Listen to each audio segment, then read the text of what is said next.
সুপ্রিয় দর্শক, সবাইকে স্বাগত জানিয়ে শুরু করছি TVN24 এর নিয়মিত আয়োজন দ্য ভিউজ। আমি হাবিব রহমান আছি আপনাদের সাথে। অনুষ্ঠানটি সরাসরি সম্প্রচারিত হচ্ছে নিউ ইয়র্ক স্টুডিও থেকে। আমি আশা করি আপনাদের ঈদ উদযাপন ভালো কেটেছে এবং সবাই সুস্থ আছেন।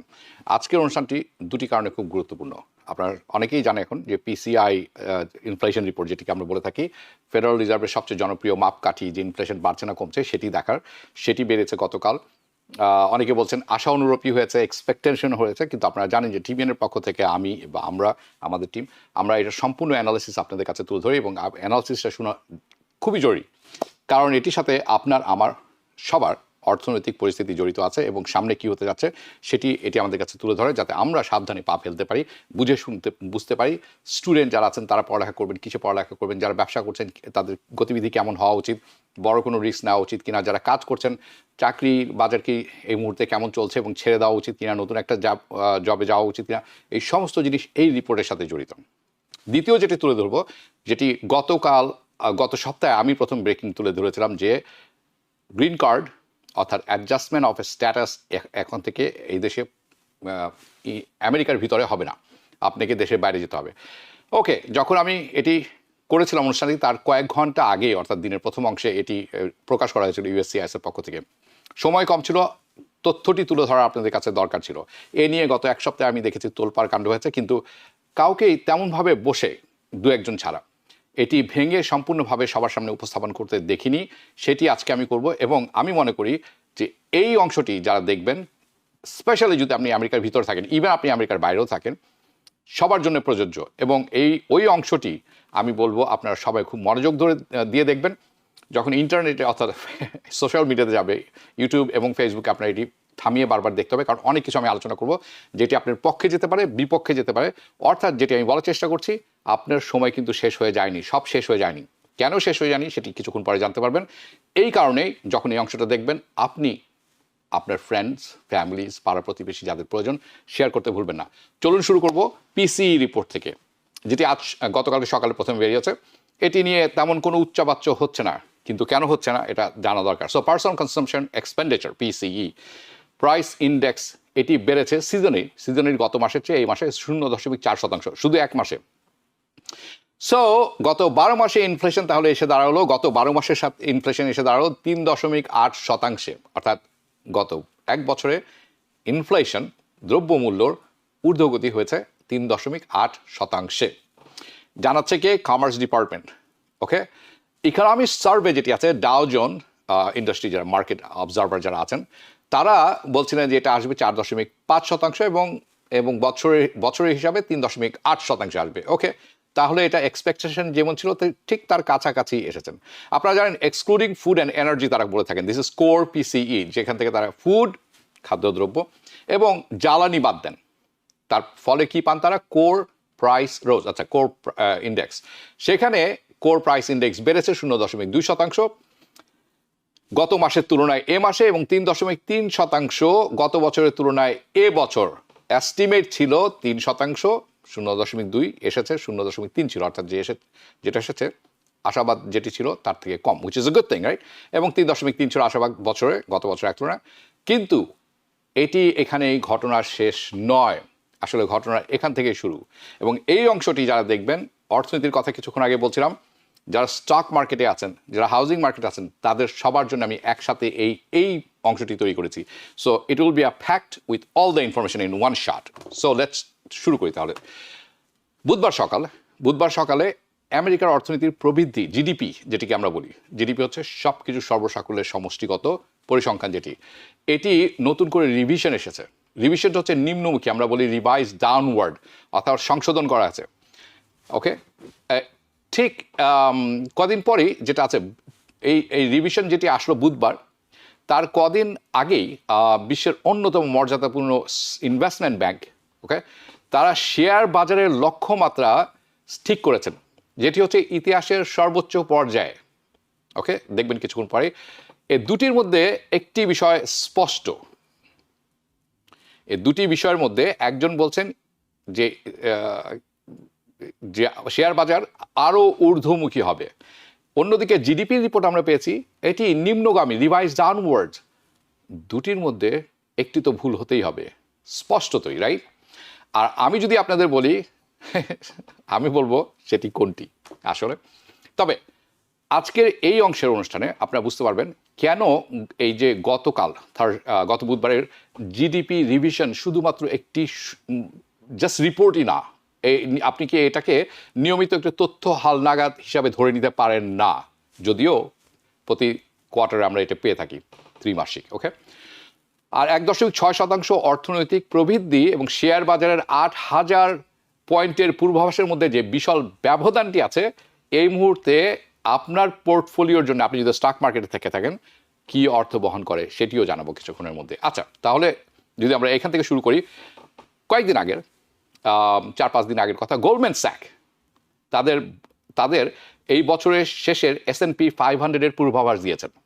ওকে, এবং তারা বলছেন S&P 500 6,700 থেকে আর আসলে চলে যাবে 8,000-এ। সো আপনারা যারা স্টক মার্কেট শুনছেন, S&P 500 SPY, এটি 7,000 থেকে 18,000 চলে যাবে। কে বলছে? Goldman Sachs. এর পেছনে যে যুক্তি তারা দাঁড় করিয়েছেন সেটা হচ্ছে আর্টিফিশিয়াল ইন্টেলিজেন্স।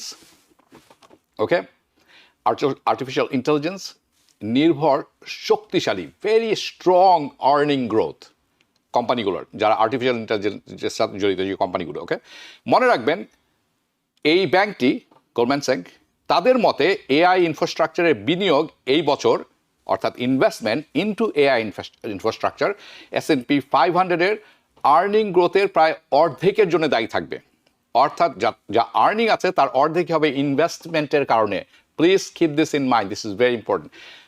তারা বলছেন 2026 সালের ইপিএস, যারা স্টক মার্কেটে আছেন, আর্নিং পার রেশিও, ওকে, বুঝে নেবেন, ইপিএস এস্টিমেট বাড়িয়ে এটিকে তারা করেছেন $340 উন্নীত করেছেন তারা, যা বছরের আসলে 24% প্রবৃদ্ধি, অর্থাৎ গত এক বছরে এইটি বেড়ে দাঁড়িয়েছে 24%। সো এক বছর আগে যদি আপনি এসপিআই ওন করতেন, এখন আপনার লাভের অংশ যদি ধরেন 24% গেইন।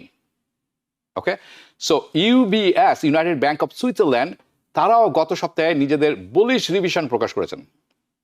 তাহলে আসল বক্তব্যটি খুবই সহজ। এআই থেকে আসা আয় এতটাই স্ট্রং যে এটি অর্থনীতির অন্যান্য যে দুর্বলতা আছে সেটিকে ঢেকে দিচ্ছে বা সামাল দিতে পারে। টেক সেক্টর পুরো ইন্ডেক্সকে বহন করতে পারে। দ্য টেক সেক্টর, ম্যাগনিফিসেন্ট 7-এর কথা বলছি আমি। ওকে, NVIDIA, Google, Meta, AMD, Microsoft, the tech sectors, the magnificent 7. এই টেক সেক্টর পুরো ইন্ডেক্সকে আসলে ক্যারি করতে পারে। আর মার্কেট জানে, the share market, Wall Street, they know what they are doing. তারা জানে তারা কি করছে। ওকে, যখন সারফেস থেকে দেখবেন, উপরিভাগে দেখলে এই যুক্তির যথেষ্ট ভিত্তিও আছে। আমি বলছি না আমি উড়িয়ে দিচ্ছি। ওকে, এই যুক্তি যে দিচ্ছেন গোল্ডম্যান স্যাক এবং UBS, United bank of Switzerland, যথেষ্ট যুক্তি আছে। Nvidia, micron, data centre build out এবং ইন্টারনেট কম্পিউটিং সাইকেল যেটি আছে, যা এখন মাত্র শুরু হয়েছে অ্যাকচুয়ালি। ওকে, এই সব কিছুই আপনাকে লজিক্যাল, যৌক্তিক মনে হবে। এগুলো বাই দ্য ওয়ে, তাদের যে আর্নিং আছে কাল্পনিক নয়, এই আয়গুলো কিন্তু কাল্পনিক নয়। যারা আর্নিং দেখাচ্ছেন এগুলো বাস্তব, সেটি কেন কিছুক্ষণের মধ্যে বুঝে যাবেন। এবং আয়টি হচ্ছে বিশাল এবং ধারাবাহিকভাবে এটি বৃদ্ধি পাচ্ছে। এই অংশটি মনে রাখবেন। যখন গোল্ডম্যান স্যাক, এআই আর্নিংয়ের ভিত্তিতে S&P 500-কে 8,000 পয়েন্ট পৌঁছে যাবে বলছে, 8,000 পয়েন্টস, ওকে, 8,000 পয়েন্টে, তখন তারা কোনো কাহিনী বানিয়ে বলছে না, এটা কোনো কল্প কাহিনী তৈরি করছে না। তারা এই যে মার্কেটের নির্দিষ্ট কিছু সেক্টরে বিদ্যমান একটি বাস্তব এবং শক্তিশালী প্রবণতার কথা বলছেন।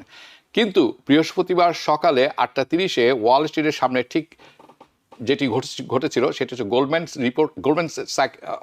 গোল্ডম্যান স্যাকের যে রিপোর্টটি বেড়েছে $8,000 S&P, সেটি তখন যখন আমার ডেস্কে পড়েছিল তখনও, মানে আমি looking at it, right, still hot, still new, ঠিক আছে। সেই সময় ব্যুরো অফ ইকোনমিক্স অ্যানালিসিস 2026-এর প্রথম প্রান্তিকের, অর্থাৎ ফার্স্ট কোয়ার্টারের জিডিপির দ্বিতীয় এস্টিমেট প্রকাশ করলো, যেটি আপনি কিছু অনুষ্ঠানের শুরুতে বলছি, দ্য সেকেন্ড রিভিশন প্রকাশ করে, যেটি আপনারা অন স্ক্রিনে দেখছেন এখন। and it was revised down. It was revised downwards. ওকে, একটু আগেটা ফিরে যাই প্লিজ, থ্যাংক ইউ। প্রথম প্রান্তিকে অর্থাৎ ফার্স্ট কোয়ার্টারে রিয়েল জিডিপি বার্ষিক হারে 1.6 হারে প্রবৃদ্ধি, অর্থাৎ জিডিপির প্রবৃদ্ধি হয়েছে, নেগেটিভে যায়নি, প্রবৃদ্ধি হয়েছে 1.6%, 1.6%। কিন্তু অ্যাডভান্স এস্টিমেট আমাদের বলছিল যে জিডিপি হবে 2%, তার থেকে 0.4% কম এসেছে। আপনারা অনেকে বলবেন 0.4%, 4/10 of a point, it's a big deal for US. Okay, কিন্তু প্রকৃত সংখ্যা কিন্তু এসেছে 1.6%। সো এর সাথে যেটি আসে সেটি হচ্ছে কনজিউমার স্পেন্ডিং, অর্থাৎ আমি আপনি ভোক্তা আমরা যারা আছি, আমরা যেটি আছে খরচ করি, এটাকে বলা হয় কনজিউমার স্পেন্ডিং, যারা ভোক্তা আছি। এই কনজিউমার স্পেন্ডিং কমে এসেছে, কনজিউমার স্পেন্ডিং সংশোধন করা হয়েছে, অর্থাৎ এইটির যে রিপোর্টটা বেরিয়েছিল সেটিও সংশোধন করা হয়েছে। এর সাথে যেটি আরও রিপোর্ট বেরিয়েছে সেটি হচ্ছে ইনভেস্টমেন্টও কমে এসেছে, ইনভেস্টমেন্টও কমানো হয়েছে। ওকে, হেলথ কেয়ার সার্ভিসেস যেটি আসলে কনজিউমার স্পেন্ডিংয়ের অন্যতম বড় একটি তাৎপর্যপূর্ণ উপাদান, তাতেও উল্লেখযোগ্য দুর্বলতা দেখা গেছে। সো এই সংশোধন রিভিশন কোনো একক ব্যতিক্রমী খাতের কারণে নয়, বরং এটি বেশ ওয়াইড স্প্রেড, বিস্তৃত ছিল এবং নিশ্চিত করেছে যে 2026 সালের এই বছরের অর্থনীতি প্রত্যাশার তুলনায় অনেক কম গতি নিয়ে চলছে। First quarter, we are in a first quarter, Trump is in president for 5 মাস, মনে হচ্ছে 5 বছর, 50 বছর ধরে উনি ক্ষমতায় আছেন। অর্থনীতি এর মধ্যে আমরা প্রবৃদ্ধি কমে এসেছে। ওকে, যারা আজকে আওয়ার ডেমোক্রেসি দেখবেন তাদের জন্য অনেক কিছু থাকবে, 8টার সময় সেটি শুরু হবে, প্লিজ দেখবেন। এখন আমি একটু বিরতি নিই, একটু থামি, আপনাদের এমন একটি সংখ্যা জানাতে চাই যা আমার মতে প্রত্যেক বিনিয়োগকারী ইনভেস্টর যারা আছেন তাদের সামনে আসলে এটা নোট নেওয়া উচিত, লিখে রাখা উচিত। কারণ এই যে সংখ্যাটি গোল্ডম্যান স্যাকের 8000 পয়েন্ট লক্ষ্যমাত্রার বিশেষভাবে যেটি প্রতিফলন হয় না, সবাই মনে করে ওকে 8000 ঠিক আছে, অথচ এই বাকি সব কিছুর সঙ্গে সম্পর্কযুক্ত সম্পূর্ণ এই S&P 500 8000, ওকে ফাইন, কিন্তু আসলে এটি অন্য সব কিছুর সাথে জড়িত। ওকে, আরেকটি বড় সংখ্যা হতো, সেই সংখ্যার সাথে যেটি সবচেয়ে বড় জড়িত সেটি সংখ্যা হলো 4.5%। সেটি কি? এটি হলো 2026 সালের প্রথম প্রান্তিকের PCE রিপোর্ট। ওকে, যেটি বার্ষিক সংখ্যার সঙ্গে ওকে, ডোন্ট মিক্স ইট আপ, এটা কিন্তু আমি 1 বছরটাও বলছি না, আমি কিন্তু এটা 3 মাসেরও বলছি না, 1 মাসেরও বলছি না, 1 বছরও বলছি না।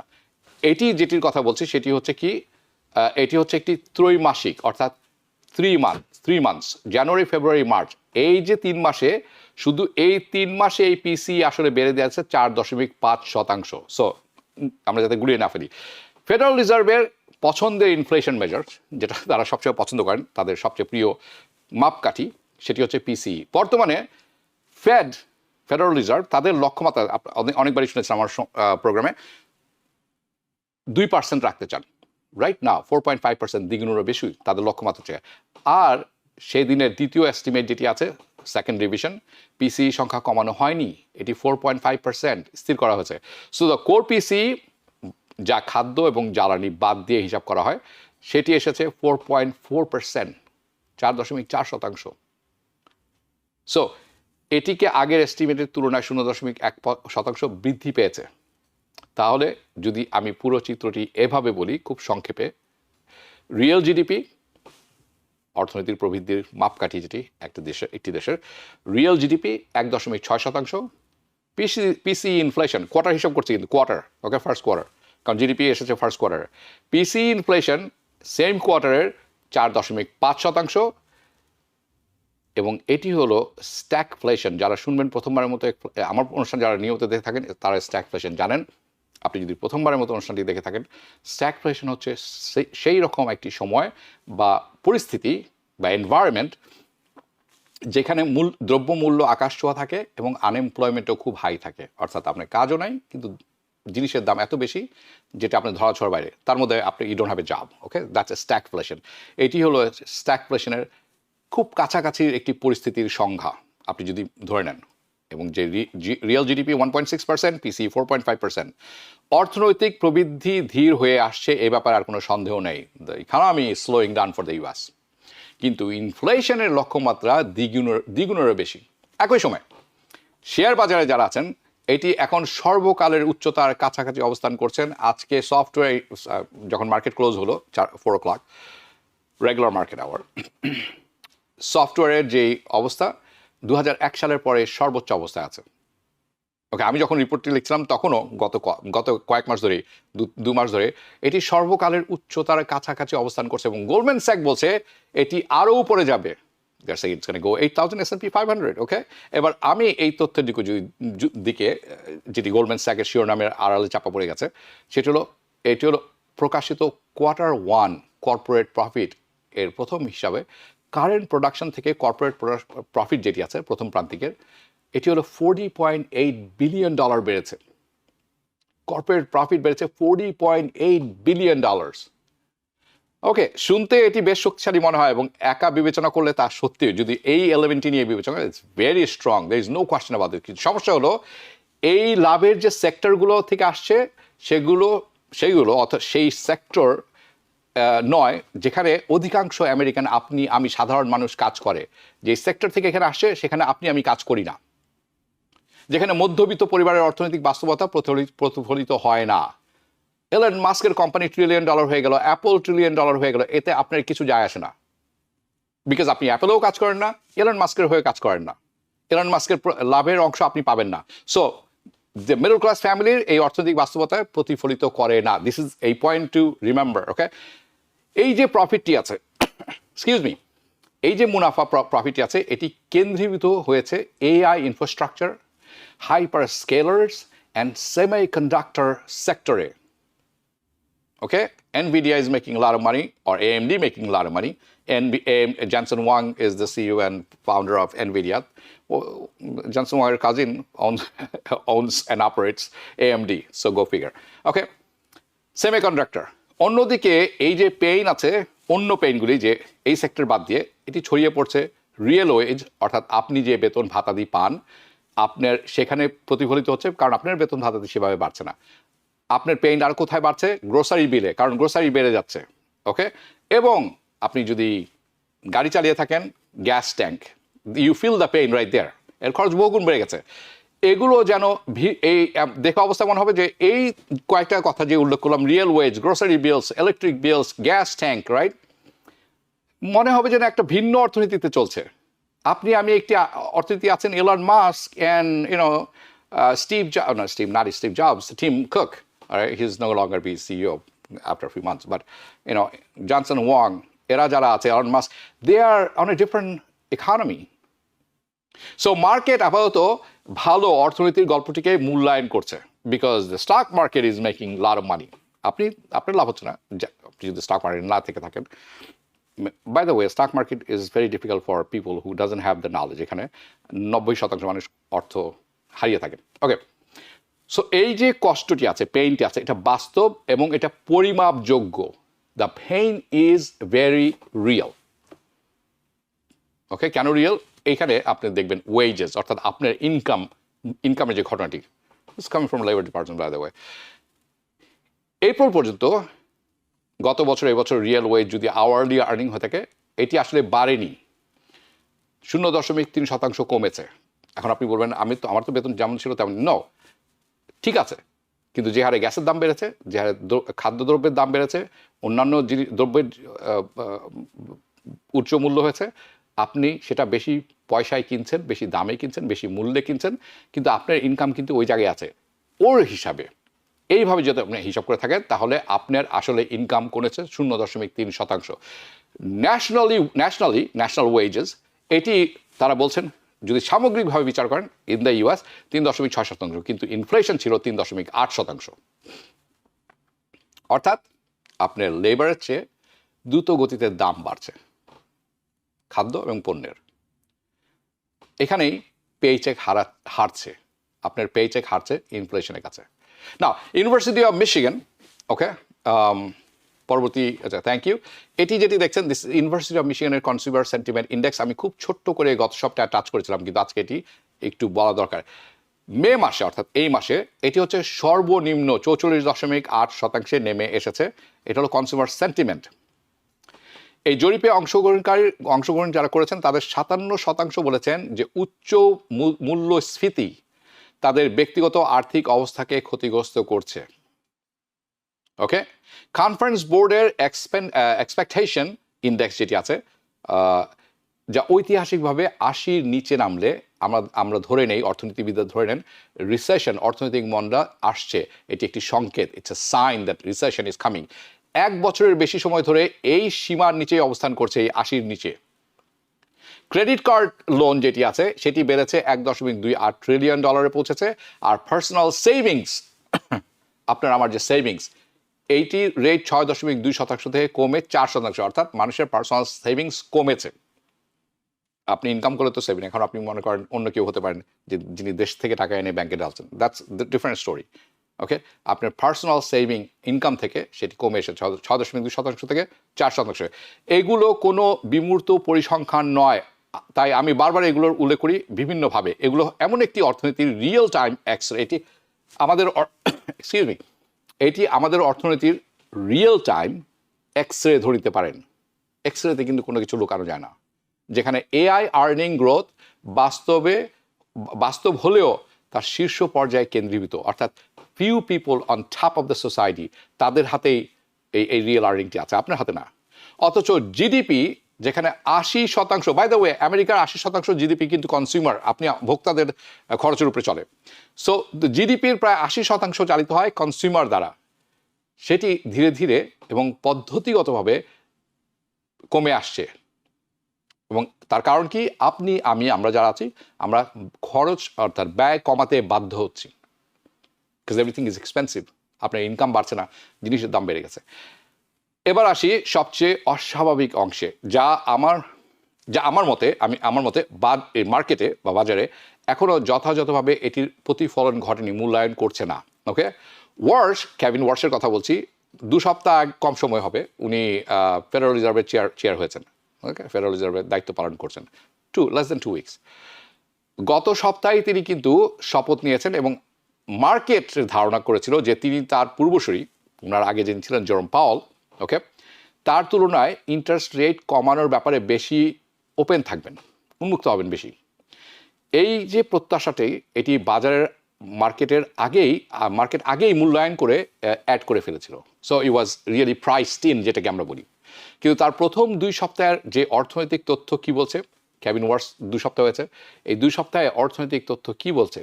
জিডিপি নিচের দিকে গেছে, আর রিভাইজ করা হয়েছে ডাউনওয়ার্ডস। পিসিই সেম কোয়ার্টারে 4.5% রয়েছে। কনজিউমার সেন্টিমেন্ট রেকর্ড সর্বনিম্নে পর্যায়ে রয়েছে। This is his first 2 weeks। আর বৃহস্পতিবার গতকালকে গোল্ডম্যান স্যাক বলছে S&P 500-এর লক্ষ্যমাত্রা বাড়িয়ে দিয়েছে। সো আপনি যদি কেভিন ওয়ার্স হন, if you are the Federal রিজার্ভের চেয়ারম্যান, তাহলে আপনি স্পষ্টতই বুঝতে পারছেন আপনি কী ধরনের পরিস্থিতির মধ্যে প্রবেশ করেছেন।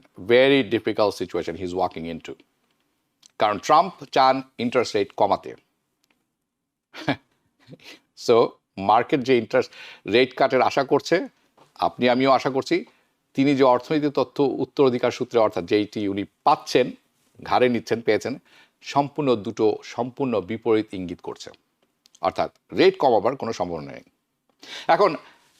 এখন আসি আপনার পোর্টফোলিও এবং এর উপর প্রভাবের কথায়।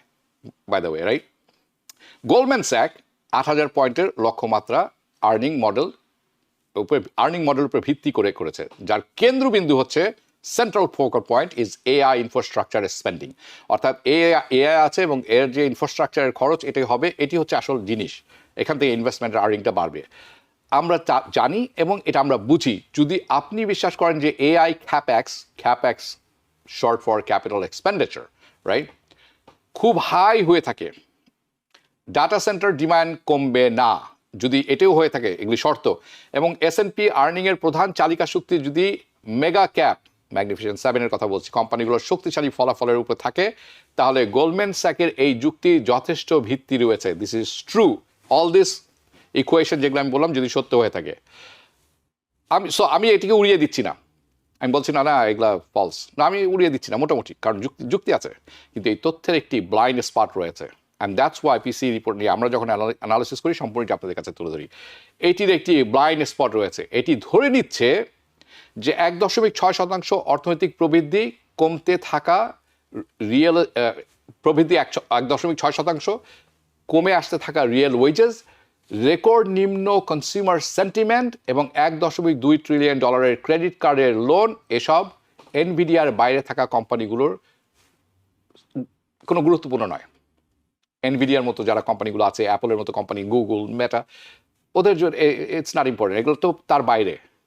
কিন্তু বাস্তব হচ্ছে, and this is the blind spot, বাস্তবে এগুলো খুবই গুরুত্বপূর্ণ। কারণ S&P 500 শুধু এনভিডিয়া, অ্যাপল, মেটা, AMD, ওকে, অরাকল, এসবের উপর মধ্যেই নয়, এর মধ্যে আছে target, dollar general, consumer discretionary sector, financial sector such as Amex, Visa, credit card, MasterCard, এগুলো সব কিন্তু এটার অন্তর্ভুক্ত।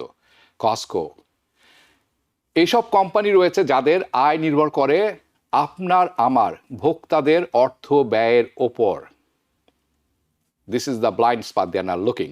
যখন জিডিপি প্রবৃদ্ধি 1.6% নেমে আসে, পিসি ইনফ্লেশন 4.5% নেমে আসে, উঠে যায় এবং ঊর্ধ্বমুখী এবং তার সংশোধিত হয়, তখন অর্থনীতির প্রকৃত যে বাস্তবটি, দ্য রিয়ালিটি এবং ইন্ডেক্স যা দেখছেন, ওকে, এই দুয়ের মধ্যে ব্যবধান ক্রমশ বাড়তে থাকে। এই ব্যবধান will not last for ever. এই ব্যবধান চিরকাল খোলা থাকবে না, এই গ্যাপটি ক্লোজ হয়ে আসতে হবে। হয় AI আর্নিং এর গল্প যতই স্ট্রং হোক না কেন, এটা যতই শক্তিশালী হবে, যে এটি দুর্বল কনজিউমার অনেক শক্তিশালী, ধরে নিন এটা খুব শক্তিশালী হলো AI আর্নিং, ভেরি স্ট্রং, এটি এত শক্তিশালী হবে যে এটি দুর্বল কনজিউমার, আপনি আমি যে আছি, যার 70% জিডিপি চালাই, কনজিউমার এবং ধীর গতির অর্থনীতি সত্ত্বেও পুরো ইন্ডেক্স কি 8,000 পয়েন্টের উপরে নিয়ে যাবে? That's another blind spot.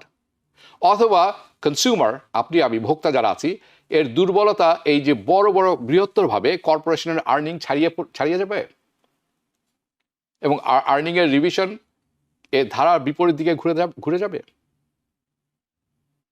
So গতকালকে সকালের তথ্যের দ্বিতীয় সম্ভাবনার দিকে কিছুটা ঝুঁকে রয়েছে, অর্থাৎ উই আর ইন রিস্ক। আমি কোনো ক্র্যাশের পূর্বাভাস দিচ্ছি না, আমি বলছি না crash is coming, I am not saying this, মোটেও না।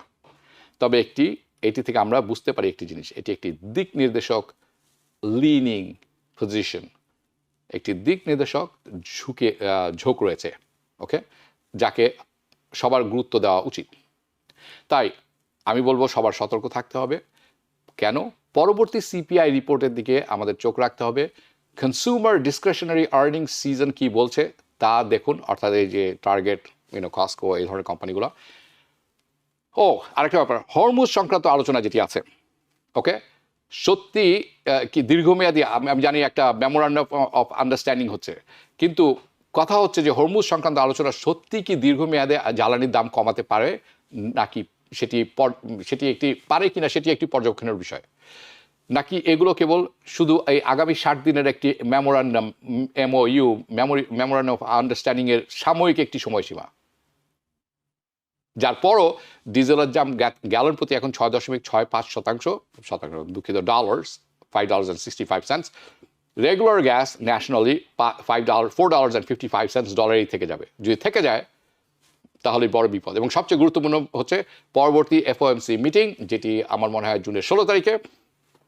কেভিন ওয়ার্শ কি বলেন সেটি শোনা আমাদের দরকার, কারণ তিনি এমন এক ফেড চেয়ারম্যান যিনি স্ট্যাগফ্লেশনের খুব কাছাকাছি পরিস্থিতিতে এসে ফেডারেল রিজার্ভের চেয়ারম্যান হচ্ছেন, যখন বাজার, স্টক মার্কেট সর্বকালের উচ্চতায় অবস্থান করছে। এমন অবস্থায় যে কোনো দিকে পদক্ষেপ নিলেই নতুন সমস্যা তৈরি হওয়ার সবচেয়ে বড় ঝুঁকি রয়েছে। তাই আজকের মূল সত্যটি হলো এরকম, গোল্ডম্যান স্যাক এমন এক সকালে S&P 500 এর জন্য 8,000 পয়েন্টের লক্ষ্যমাত্রা নিয়েছে, যেখানে অর্থনীতি 1.6% প্রবৃদ্ধি দেখাচ্ছে, ইনফ্লেশন 4.5% অবস্থানে রয়েছে, এবং এই দুই সংখ্যার এই এই দুটি সংখ্যা খুব বেশি দিন একই সঙ্গে সম্পূর্ণ সত্য থাকতে পারবে না, প্রতিনিধিত্ব করতে পারে না, দুটির একটি মিথ্যে প্রমাণিত হবে। So we need to keep our eye open. By the way, আজকে কিন্তু মর্গেজ 30-year ফিক্সড মর্গেজ বেড়ে দাঁড়িয়েছে 6.53%। দিস ইজ অফিসিয়ালি, যাদের ক্রেডিট একটু খারাপ, যারা কম ডাউন পেমেন্ট দেবে, তা তো forget it. Okay, this is not a good sign. অনেকগুলি কারণ আছে, আগামী সপ্তাহে সেটি তুলে ধরবো। এখন চলে যাব আমি অত্যন্ত গুরুত্বপূর্ণ যে বিষয়টি, সেটি গত সপ্তাহে বলেছিলাম গ্রিন কার্ডের ব্যাপারে, যে অ্যাডজাস্টমেন্ট অফ স্ট্যাটাস, AOS বলা হয়ে থাকে, adjustment of status. Okay, green card অ্যাপ্লিকেশনটি, এইটি সরকার, ট্রাম্প গভর্নমেন্ট, ট্রাম্প USCIS বলছেন যে আপনি যখন এখন অ্যাপ্লাই করবেন অ্যাডজাস্টমেন্ট অফ স্ট্যাটাস, আপনার জন্য এখন আর এদেশে করতে পারবেন না। সো চলুন এটির বিস্তারিত আমি তুলে ধরি। ওকে, বাই দ্য ওয়ে, আমি অনেক পিছনে গিয়েছি, এটি যখন শুরু হয়েছিল 1952-তে, আমি সেটিও তুলে ধরবো আপনাদের কাছে। সো রিয়ালিটি কি বলছে সেটি আসলে প্রথমে বুঝে দেওয়া উচিত। অ্যাডজাস্টমেন্ট অফ স্ট্যাটাস অনেক ডিফিকাল্ট হয়ে গেছে এখন, এবং অনেক ডেঞ্জারাস হয়ে গেছে two apply for adjustment of status in the US। ওকে, তার কারণ হচ্ছে কি, USCIS যে পলিসি মেমো রিলিজ করেছে মে মাসের 21 তারিখে, যেটি আমি গত সপ্তাহে প্রথমে ব্রেকিং করেছিলাম, ওকে, 2026-এ, তারা গুরুত্ব দিয়ে বলছেন যে মানুষ সবাই যারা অ্যাপ্লিকেন্ট আছেন শুড নর্মালি আমেরিকার বাইরে চলে যাবেন, অর্ডিনারি লিভ দ্য US, এবং অ্যাপ্লাই করবেন তাদের গ্রিন কার্ড US এম্বাসিতে, সেই যে দেশে যাবেন সেখান থেকে। ওকে, এখানে নয়। অ্যান অ্যাডজাস্টমেন্ট অফ স্ট্যাটাস, অথবা আপনি যখন অ্যাপ্লাই করবেন for your green card in the US, ওকে, তখন এটাকে দেখাতে হবে, কনসিডার করা হবে অ্যান এক্সট্রা অর্ডিনারি হ্যাঁ ফর্ম অফ রিলিফ। যদি আপনি এখানে করেন, তখন কিসের ভিত্তিতে দিতে পারে, সেটা হচ্ছে extra ordinary form of relief. সেরকম ধরনের বড় কিছু হতে হবে, যার অর্থ হচ্ছে, উইচ আসলে could be denied as a matter of discretion, এবং যার অর্থ হচ্ছে এটিকে ডিনাই করা হবে, বাতিল করা হবে, দেওয়া হবে না, এবং এটি আসলে ডিপেন্ড করবে ম্যাটার অফ ডিসক্রেশন। আসছে সেই প্রসঙ্গে, ডিসক্রেশনটা কি? যদিও এই ব্যক্তি এলিজেবল হন অ্যাডজাস্টমেন্ট অফ স্ট্যাটাসের জন্য, এলিজেবল মানে উনি গ্রহণযোগ্য, উনি eligible in the US, and so that's why should I strongly suggest anyone, কেন আমি সাজেস্ট করছি anyone, সবাইকে, যে কেউকে, about to apply for adjustment of status, or even if you are already applied for a status, যারা apply করতে যাচ্ছেন এবং যারা অ্যাপ্লাই করে ফেলেছেন, আপনাদের প্রসেসে আছেন, আমি কেন সাজেস্ট করছি সেটিও তুলে ধরবো। অ্যান্ড দ্য অ্যাপ্লিকেশন যাদের পেন্ডিং আছে তাদের ক্ষেত্রে this is a very very important segment. Okay, you could consult, মানে আপনাকে ডেফিনেটলি একজন অ্যাটর্নির সাথে, আই এম নট অ্যাটর্নি, আমি যে তথ্য তুলে ধরেছি এটা আমাদের অ্যানালিসিস, আমি অনেক লয়ারের সাথে কথা বলি, অ্যানালিসিস করি, এবং সেটি আপনাদের কাছে তুলে ধরি। Don't take my advice as a legal advice, because I am not a lawyer.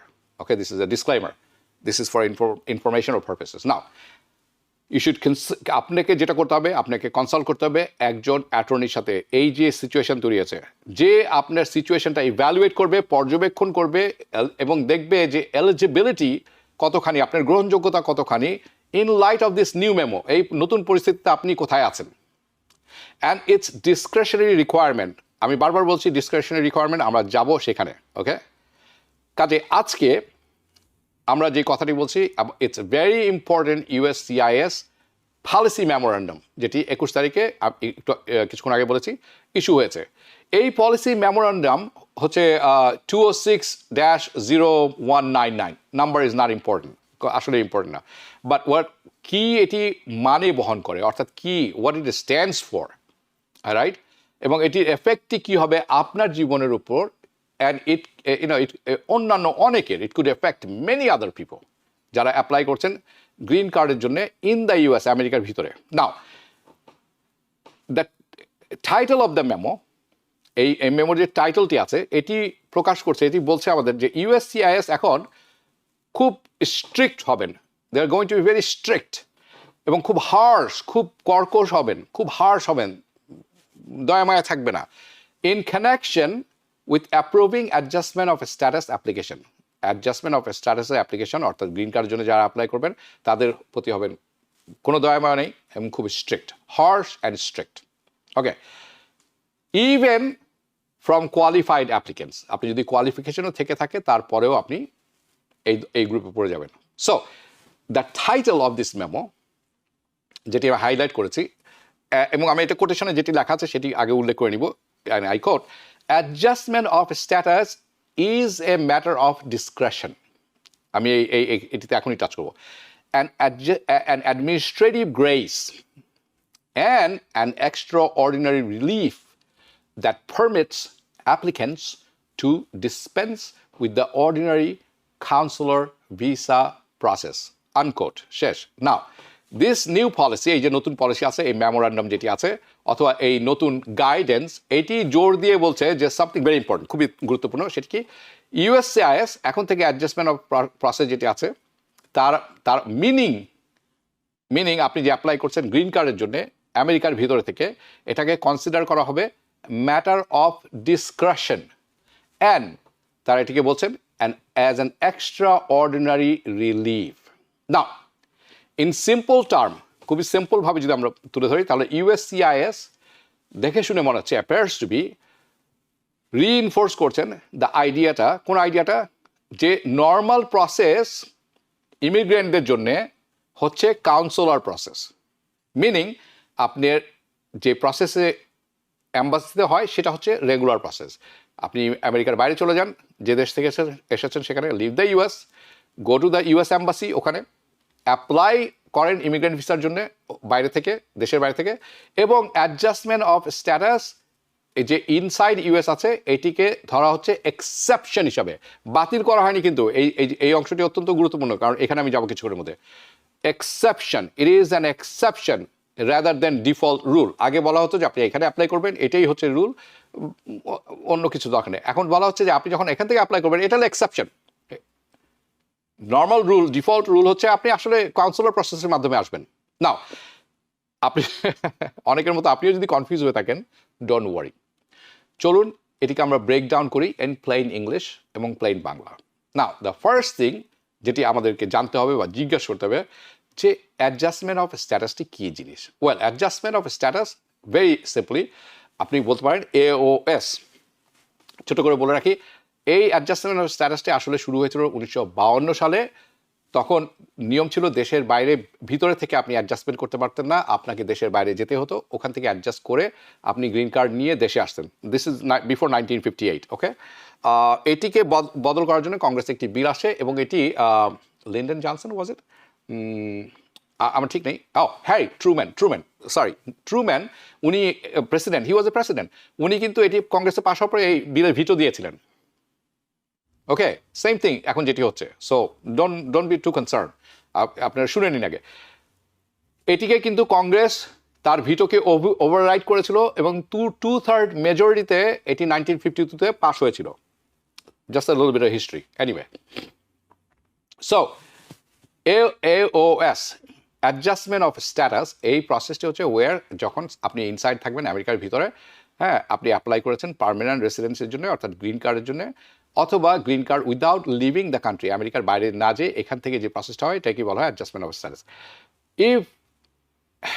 If they are otherwise eligible, আপনি ধরে নিতে হবে যে আপনি এটা অ্যাপ্লাই করার জন্য এলিজিবল, আপনি ট্যুরিস্ট ভিসা নিয়ে এসে গ্রিন কার্ডের জন্য অ্যাপ্লাই করতে পারেন না, এটার একটা প্রসেস আছে, আপনারা সবাই সেটা জানেন।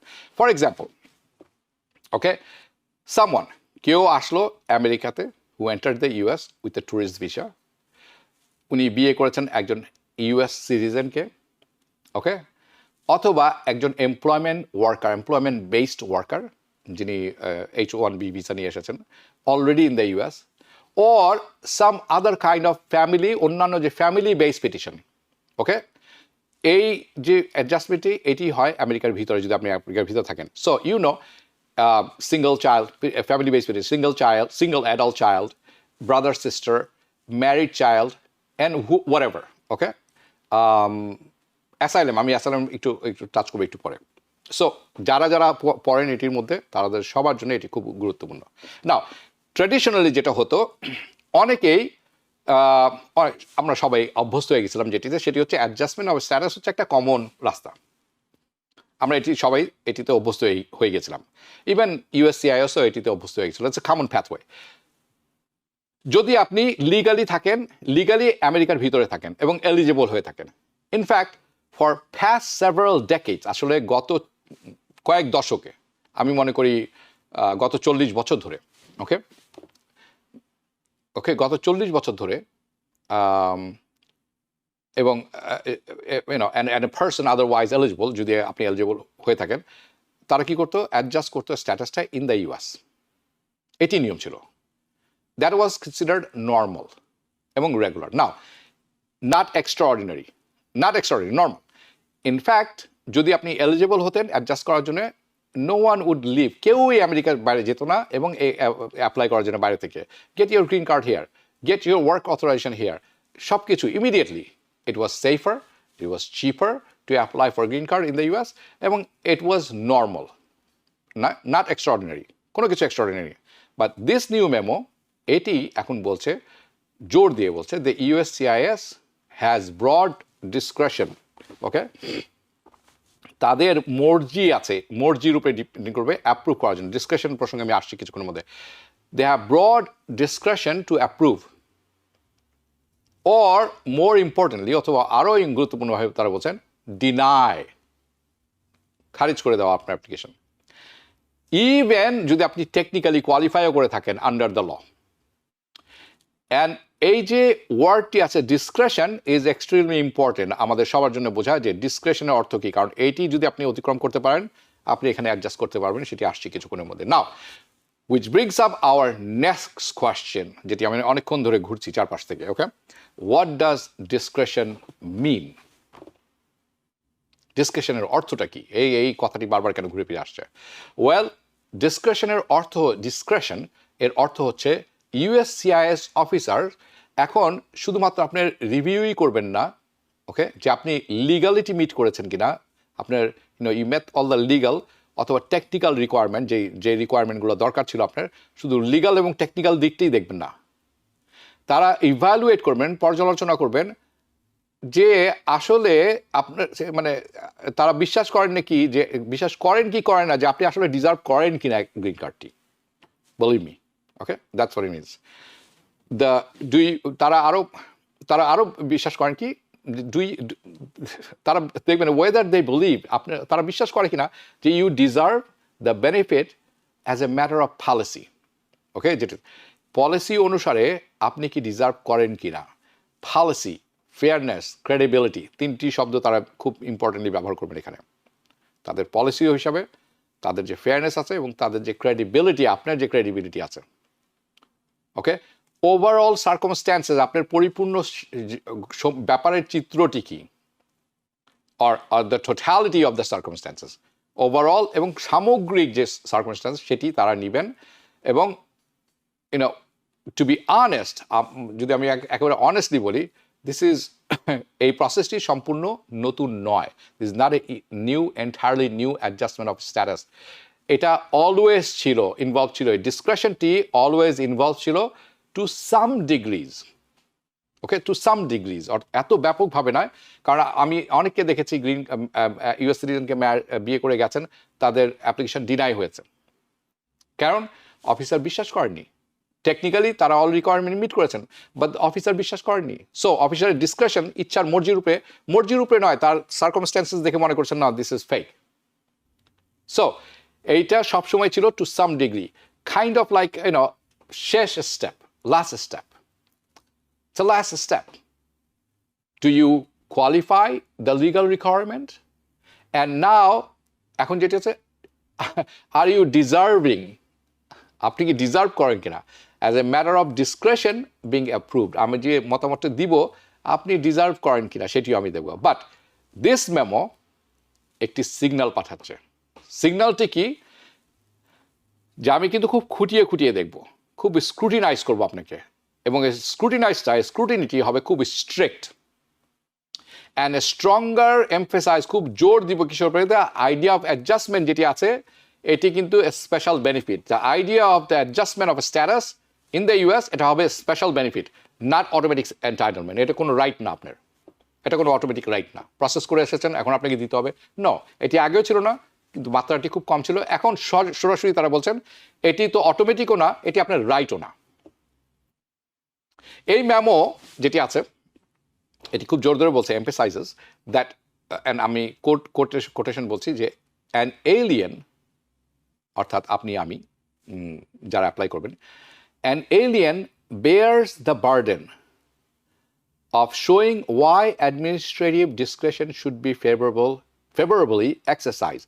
অর্থাৎ আপনার উপরে সম্পূর্ণ দায়ভার থাকলো প্রমাণ করার যে আপনাকে কেন মানে এটার পক্ষে দেওয়া হবে, আপনাকে এখানে গ্রিন কার্ড দেওয়া হবে, জাস্ট করা হবে, ডিসক্রিপশনটি দেওয়া হবে, এটি আপনার কেন দেওয়া হবে এটি সম্পূর্ণ প্রমাণ করার দায়িত্ব আপনার উপর।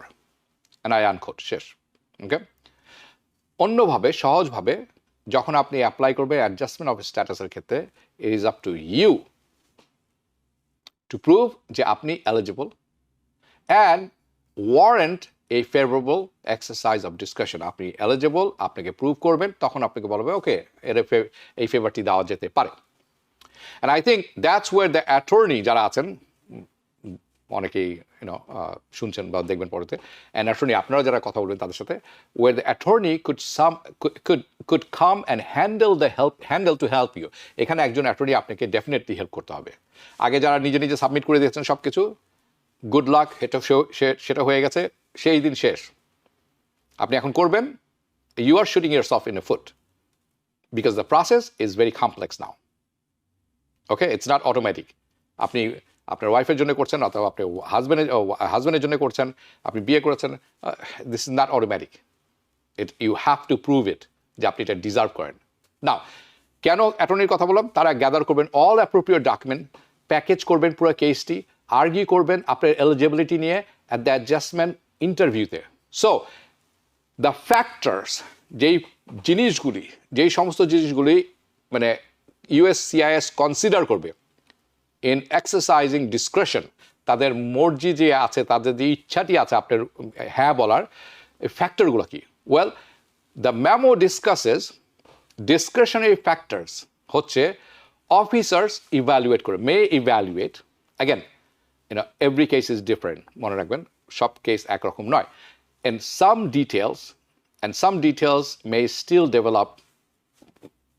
আমরা তো এক সপ্তাহ হয়েছে মাত্র এসেছে, এখনও এটির অনেক ডিটেলস কিন্তু তৈরি হচ্ছে।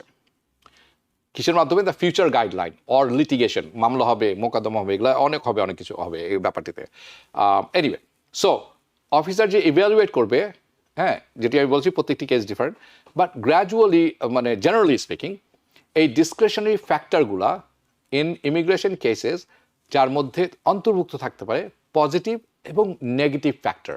আমি মনে করি এই অংশটি আপনাদের দেখা উচিত, শোনা উচিত খুব মনোযোগ দিয়ে, কারণ এই নিয়ে আমার সাথে অনেকে যোগাযোগ করেছেন। আমি যতটুকু বুঝেছি, জেনেছি এবং এখন বলছি, সেটি আপনাদের কাছে তুলে ধরছি। Well, what are the some positive factor? Positive ফ্যাক্টরগুলো কি আছে যেটি আপনাকে আসলে এখানে অ্যাডজাস্ট করতে পারবেন? And this is very important, আমি বলে দিলাম, very important. Okay, they include family ties in the US। Okay, আমেরিকাতে আপনার ফ্যামিলি টাই আছে, এটি প্রমাণ করা কেন সেটি পরে আরেকটি অনুষ্ঠান বলবো, বাট আপনার আমেরিকাতে ফ্যামিলি টাই আছে এটি দেখাতে হবে। অর্থাৎ আপনার বাবা মা আছে বা ভাই বোন আছে, আপনার কোনো না কোনো সম্পর্ক রিলেটেড আছে এখানে। আপনাকে দেখাতে হবে লং টার্ম রেসিডেন্ট আছে আপনি in the US। Okay, long term resident in the US, আপনি কাজ করে খান, আপনি সরকারি মানে পয়সায় চলতেছেন না। ওকে, আপনি কাজ করে খান, ট্যাক্স যথাযথ দেন। ওকে, কারণ এটি সবই কিন্তু তারা বোঝে এবং জানে। This is not a new game. By the way, at the same time IRS কিন্তু নতুন একটি রুল নিয়ে এসেছে, সেটি বলছে IRS এর আগামী ফর্মে থাকবে আপনি সিটিজেন কি সিটিজেন নন সিটিজেন তার একটি টিক চিহ্ন দিতে হবে দুটির একটি জায়গায়। Okay, so it's coming next week. Anyway, going back to আপনার এমপ্লয়মেন্ট হিস্ট্রি থাকতে হবে, meaning you are working versus আপনি ট্যাক্স পেয়ারের পয়সা খাচ্ছেন বসে বসে। ওকে, দুইটার একটা। Positive factor, community involvement. Okay, আপনার কমিউনিটিতে আপনার ইনভলভমেন্ট কী আছে? এখন কমিউনিটি ইনভলভমেন্ট, আপনি যে বলেন যে ভাই আমি মসজিদে সবসময় যে ঝাড়ু দিই, it may be accepted, may be not accepted, because আপনি জানেন this country is very hostile to this ideas now. Okay, so keep that in mind. Humanitarian concern, আপনার কোনো হিউম্যানিটেরিয়ান কনসার্ন আছে কিনা? ওকে, মানে হিউম্যানিটেরিয়ান কনসার্ন অনেক ধরনের হয়ে থাকে, আরেকদিন সেটি ভেঙে বলবো। হার্ডশিপ টু ইউএস সিটিজেন, আপনি যদি চলে যান, আপনার বৃদ্ধ বাবা মা আছে, আপনাকে যদি বের করে দেওয়া, বৃদ্ধ বাবা মা আছে, তারা বিপদে পড়ে যাবে।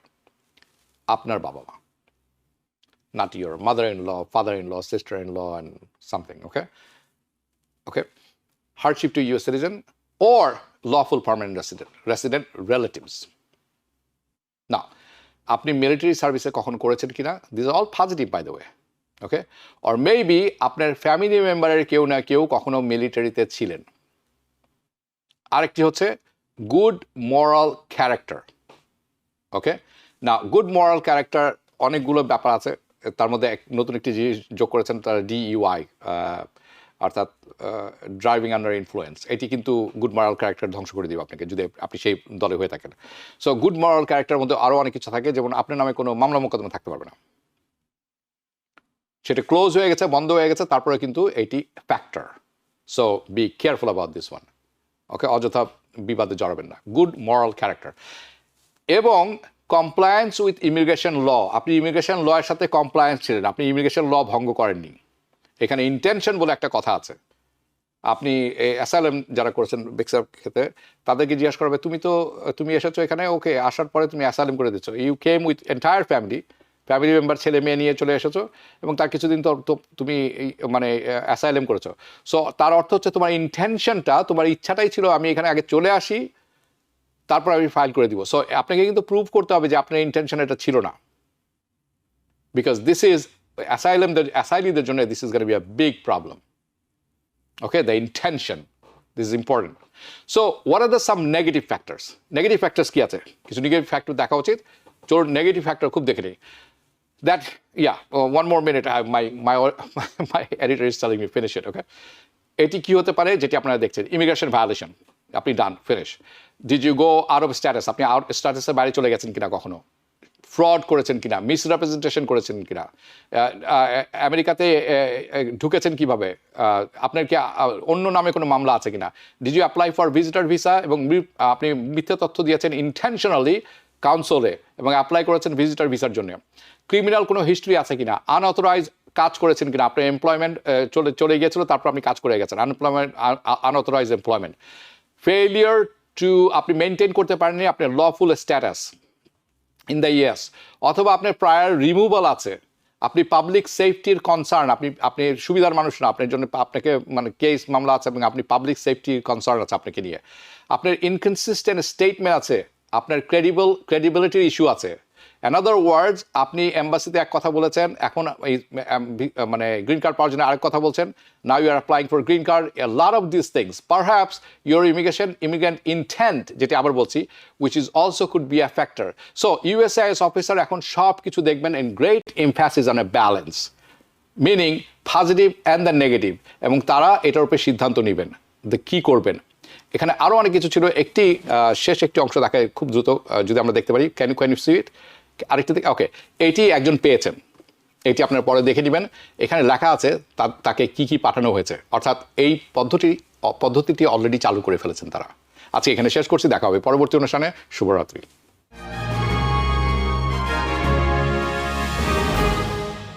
TBN 24 টেলিভিশন দেখতে আজই কল করুন 7187776556। লগ ইন করুন www.totalcablebd.com। নিউ ইয়র্ক থেকে সম্প্রচারিত TBN 24 টেলিভিশন বিশ্বজুড়ে বাঙালির কণ্ঠস্বর।